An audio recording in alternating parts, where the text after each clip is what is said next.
షరియత్ ముఖ్యంగా ఇస్లాం మనకు ఈ మరణం గురించి ఏం తెలియజేస్తుంది అంటే దైవప్రవక్త ముహమ్మద్ సల్లల్లాహు అలైహి వసల్లం వారు తెలియజేశారు, సల్లి సలాతా ముద్దియా, మీరు చదివేటటువంటి ప్రతి నమాజ్ కూడా ఇదే నా చివరి నమాజ్ అనుకొని చదవండి.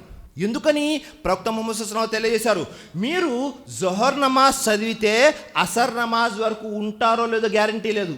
ఒకవేళ మీకు అసర్ దొరికితే మగ్రిబ్ దొరుకుతుందో లేదో గ్యారంటీ లేదు. కాబట్టి ప్రతి నమాజ్ కూడా ఇది నా చివరి నమాజ్, ఇప్పుడు నేను ఖియామ్లో నిలబడి ఉన్నాను, ఆ తర్వాత ఖియామ్ చేసే పరిస్థితి ఉంటుందో లేదో, ఇప్పుడు నేను సజ్దాలో ఉన్నాను, సాష్టాంగం పడుతున్నాను నా ప్రభువు ముందు, ఆ తర్వాత సాష్టాంగ పడే అవకాశం దొరుకుతుందో లేదో. కాబట్టి ప్రతి నమాజ్ కూడా ఇదే నా చివరి నమాజ్ అని అనుకొని చదవండి అని దైవప్రవక్త ముహమ్మద్ సల్లల్లాహు అలైహి వసల్లం తెలియజేశారు. సోదరులారా, మరొక హదీస్లో దైవప్రవక్త ముహమ్మద్ సల్లల్లాహు అలైహి వసల్లం తెలియజేశారు. ఇబ్నే ఉమర్ రజియల్లాహు అన్హు వారి కథనం, బుఖారీ యొక్క హదీస్, ఇజా అమ్సైతా ఫలా తంతజరిస్ సబాహ్ వ ఇజా అస్బహతా ఫలా తంతజరిల్ మసా. మీకు సాయంత్రం దొరికితే ఉదయం కోసం వేచి ఉండమాకండి, ఉదయం దొరికితే సాయంత్రం కోసం వేచి ఉండమాకండి. ఎప్పుడు దొరికితే, ఏ ఉదయం దొరికినా ఏ సాయంత్రం దొరికినా మంచి కర్మలు పుణ్యఫలాలు ఎక్కువగా చేసుకోండి సోదరులారా. ఆ తరువాత మరొక సాయంత్రం దొరుకుతుందో లేదో తెలియదు. అల్లాహ్, ఎంత స్పష్టంగా దైవప్రవక్త ముహమ్మద్ సల్లల్లాహు అలైహి వసల్లం తెలియజేశారు. కానీ మన యొక్క జీవితం ఎలా ఉంది అంటే, అసలు మన పూర్తి ఆలోచన సాధ్యమైనంత వరకు ప్రపంచాన్ని సంపాదించాలి.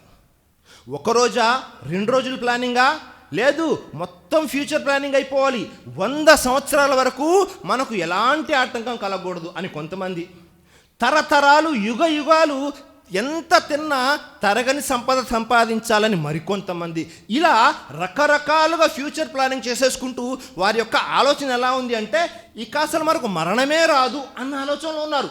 వారి మర్చిపోయేటటువంటి విషయం ఏమిటో తెలుసా, మనము పుట్టిందే చనిపోవడం కోసం. మనం ఇక్కడ పుట్టాము అంటే దాని అర్థం ఏమిటో తెలుసా, మనం చనిపోవడం కోసమే పుట్టాము, ఆ తర్వాతే మిగతా విషయాలు. ఎందుకని సృష్టికర్త అల్లాహ్ తఆలా తెలియజేశాడు, కుల్లు నఫ్సిన్ జాయికతుల్ మౌత్, పుట్టినటువంటి ప్రతి ప్రాణి మరణం యొక్క రుచి చూడవలసిందే. అల్లాహు అక్బర్. కాబట్టి మనం ఎల్లప్పుడూ గుర్తుపెట్టుకోవాలి, మన చావు మనల్ని కాపాడుతూ ఉంది, మన వెంటనే ఉంది, మన వెనుకనే ఉంది. ఎప్పుడైనా సరే అది మనల్ని కాటేయవచ్చు, మనల్ని మృత్యు యొక్క ఒడిలోకి తీసేసుకోవచ్చు సోదరులారా. కాబట్టి ఈ విషయాన్ని ఎప్పుడు మర్చిపోమాకండి. మనం ఒక్కసారి ఈ ప్రపంచాన్ని పరిశీలన చేస్తే, ఈ ప్రపంచంలో చాలామంది మనుషులు వచ్చారు.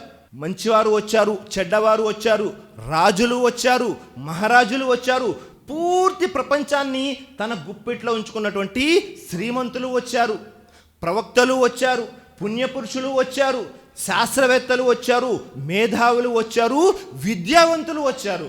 అల్లాహు అక్బర్. కానీ ఎవ్వరు కూడా శాశ్వతమైన జీవితాన్ని గడపలేదు సోదరులారా, ఎవ్వరు కూడా ఉండలేదు. ప్రతి ఒక్కరూ కూడా చనిపోయారు.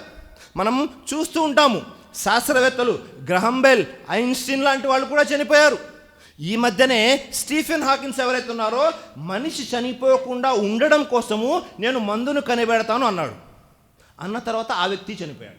ఎవ్వరు కూడా ఈ మరణం ముందు నిలవలేకపోయారు సోదరు. ప్రతి ఒక్కరూ చనిపోయారు. సృష్టికర్త అల్లాహ్ ఖురాన్ గ్రంథం తెలియజేస్తున్నాడు, వమా జఅల్నా లిబషరిన్ మిన్ కబ్లికల్ ఖుల్ద్, ఓ ప్రవక్త, నీకు పూర్వం కూడా మేము ఏ మానవుణ్ణి శాశ్వతంగా జీవించి ఉండేలాగా చేయలేదు.